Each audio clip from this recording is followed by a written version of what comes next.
My name is Patrick Mizumoto, and I'm an artist. I'm a painter, an oil painter, and I've been a part of the gay community my whole life.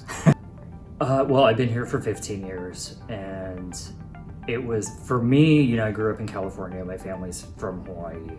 I didn't have like a lot of experience in the gay scene where I was from.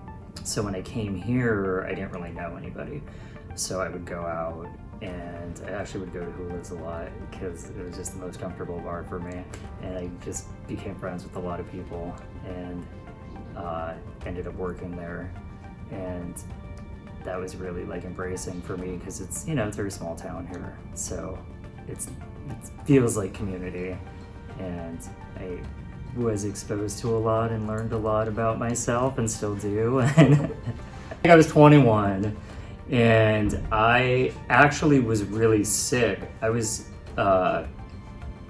supposed to be going on a backpack trip, and I had to postpone it. I was going to Europe with a friend of mine, and I had gotten sick, so I was like lying on my couch, and at the time my stepmom came in just drunk, and she was like, "You can tell us already." I was like, "Tell you what?" And she was like, "We know you're gay." And it wasn't like in a mean way, but it was like in that like drunk idiot stepmom way. And so like it came out to her and my dad, and like they were very like, we had always gotten along really well at that point. And I actually had pretty good, it was a very weird way of coming out. And then a couple days later I got on a plane and I left for 2 months to go to Europe. So it was kind of like, see ya, I'm gay. I thankfully had a very loving family. I do a lot of like figurative art, male figurative art, and I think, for me as like a queer man, I'm obviously drawn to like a man's figure, but it's not necessarily about me trying to capture this like idealized form of beauty. It's really documenting like human nature and human emotion and what I'm attracted to, because I don't just paint anybody just because they have a nice body or something. Like I have to like know the person or have a sense of like, their energy, and there's so much more obviously to us than just what's on the outside. But I do like the challenge of painting a figure because it's really hard. Figures, I think, are the hardest thing.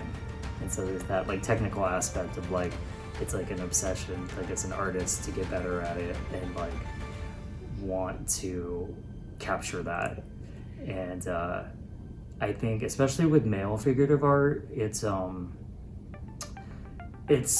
my art is like very, I guess you could call it sensual, maybe slightly erotic, but it's not like explicit. It's not like graphic. And even at that, there's a lot of, I think, adversity and challenges like an artist and most queer artists, because people are, just because it's a man, people can be very like standoffish about it. I was just in the show at Bishop Museum, and my figure in that show was it was just like from the waist up, and it was a guy who was turned like this, and I got like a lot of comments like about conversations that were started because of it. And I had a really interesting one from a straight guy who was there with a group of friends, and one of the girls he was with was like, "Oh, it'd be better if it was a woman." And he was like, "No, we always see women. We always see pretty women in paintings." And it was just a very interesting conversation. He came up to me and found me at the show too and told me this. And it's just so funny that just a shirtless man can evoke those kind of senses in people. And to be honest, it's like we as queer artists get really censored, especially on social media. Like I have to be really careful because I already can't do like sponsored posts on my Instagram. Like I get denied all of them because of my figures, which aren't even like graphic.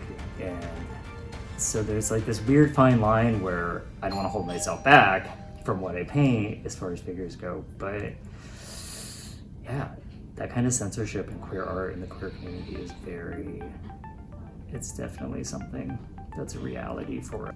It's definitely helped me find a voice in within those aspects like I'm talking about of like, you know, this is who I am, this is what I'm drawn to, this is what I want to depict in my art, and I, you know, there's a, it's like solidifying my voice in that as a queer artist in the community, because we are censored and we are, you know, we have less opportunities. You know, I work with other artists who, you know, get 10 times more opportunities than I do, and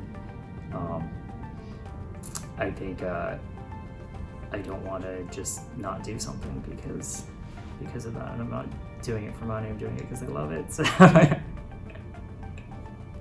yeah, come visit me in my art studio and keep being queer and loving life. And I mean, you know, we know what it's like in our community to be ostracized and the struggle it is being queer, and nobody combats that better than our community with celebrating life, you know, in a great way. So happy Pride.